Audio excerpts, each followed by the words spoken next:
Welcome back, Focus Learners. Today we're diving into an absolutely fascinating explainer.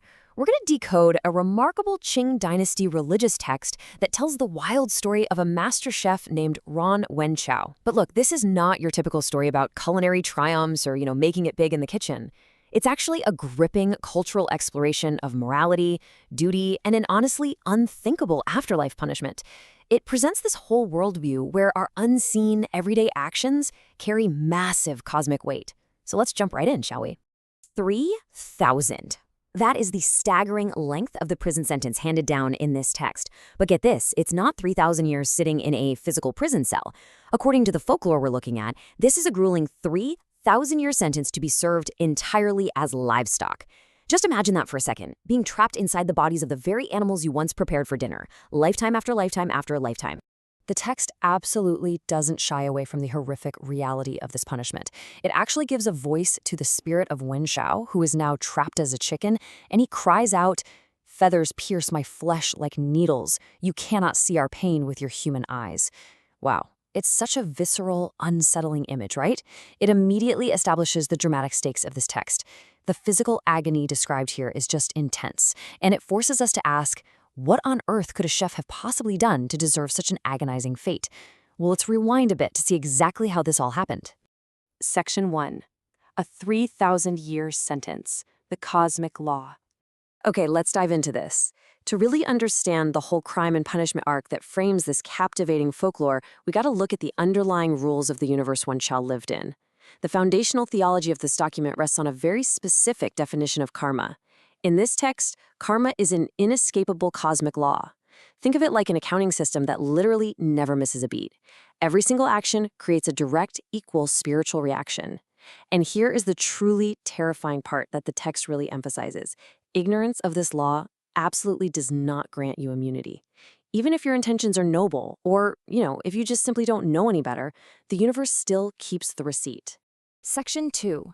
From Poor Boy to Chef, A Life of Irony.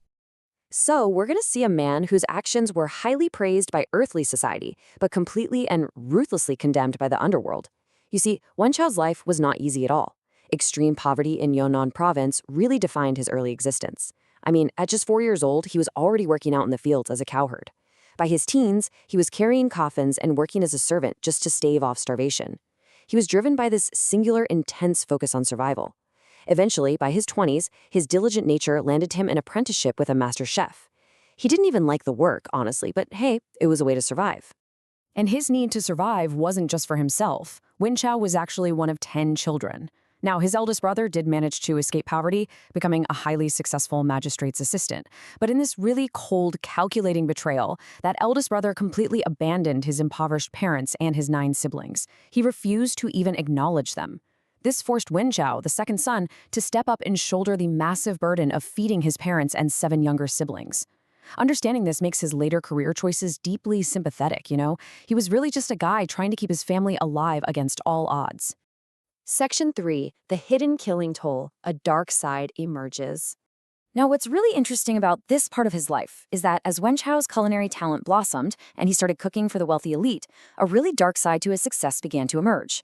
To create the sort of royal-level feasts that his clients demanded, Wen Xiao had to learn some incredibly gruesome secret techniques from his mentor. He would pluck feathers while birds were still alive just to intuitively gauge the tenderness of the meat. He learned to slit throats effortlessly, chopping off heads as blood splattered everywhere. Over the years, the text notes, he grew completely numb to all this violence. Barking dogs, crying children, none of it fazed him at all as he literally slaughtered his way to the top of his profession. But the universe, according to the text anyway, was keeping score. Terrible personal tragedies began to plague Wen Xiao's family. 5 of his children died before the age of 5, and a 6th was born with severe disabilities. Completely distraught, he went to visit a temple monk, and this monk explicitly warned him that these tragedies were karmic signs. Basically, a desperate warning from the universe telling him to change his career immediately. But Wen Xiao, who was absolutely terrified of returning to that crushing poverty of his youth, completely ignored the warning. And because he ignored that warning, the body count just continued to rise. Over his 30-year career as a master chef, it's estimated that Wen Xiao personally slaughtered over 100,000 animals. 100,000! That's a staggering number. And all of it was to provide a luxurious life for his family and to satisfy the fleeting tastes of his elite clients. And this brilliantly illustrates the text's core thesis. Down here on Earth, Wen Chao felt he was a genuinely good man. He practiced filial piety, he supported his siblings, he even donated incense and money to temples. But on his cosmic ledger, those small good deeds were weighed against a literal ocean of sins, the slaughter of over 100,000 living beings. The folklore is incredibly clear here. You absolutely cannot simply buy some incense to erase an ocean of bloodshed. It just doesn't work that way. Section 4. The Underworld's Judgment. Facing Lord Yama. This brings us right to the climax of our explainer today. Wen Chao's earthly success came to a sudden, screeching halt at age 54, when he was struck by a severe illness, covered in these incurable sores. His terrifying descent into the afterlife had begun. The text describes his gruesome deathbed vision, and it's wild. As he lay dying, he felt this powerful, unseen force strangling him. He choked to death as the spirits of thousands of his victims, chickens, ducks, pigs, and cows, swarmed his final moments, all of them demanding karmic justice. Wen Chao's soul is then dragged directly into the underworld court, right before Lord Yama, the judge of the dead. With the slam of a gavel, Yama demands, "Run, Wen Chao, do you know your sins?" Wen Chao desperately tries to defend himself, of course. He cites his filial piety and talks about how well he cared for his family. But Lord Yama completely dismisses this defense. Taking care of your family, Yama declares, is simply the baseline duty of being a human. It definitely does not offset the mass slaughter of innocent creatures. And then the devastating sentence is handed down. 100 lifetimes of violent retribution. To break down the horrifying math of his 3,000-year sentence, he is condemned to spend 2,700 years as poultry, so chickens, ducks, geese, followed by 100 years each as pigs, cows, and sheep.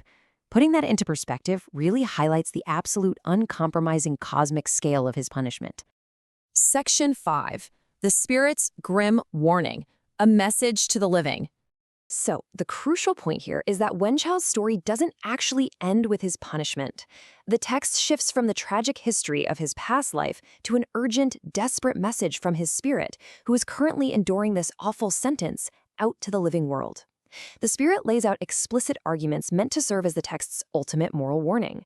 First, that meat consumption creates an endless loop of karmic debt. Basically, you eat them today, they eat you in the next life. Second, it warns that animals carry dangerous diseases and parasites.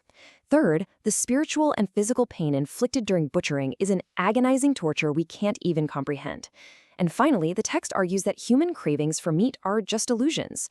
The meat itself isn't actually fragrant, it's merely our worldly attachments tricking our senses. It's such a heavy, fascinating piece of cultural folklore, isn't it? It really forces us to look at the completely mundane parts of our lives through a terrifyingly strict cosmic lens. I mean, Wen Chao thought he was just doing his job to feed his family, yet he unwittingly damned himself. So I'm going to leave you with this final thought to ponder today. If the universe really does keep a perfect ledger, how might your seemingly normal daily actions be judged? Thanks so much for joining me on this explainer, and I'll catch you on the next one.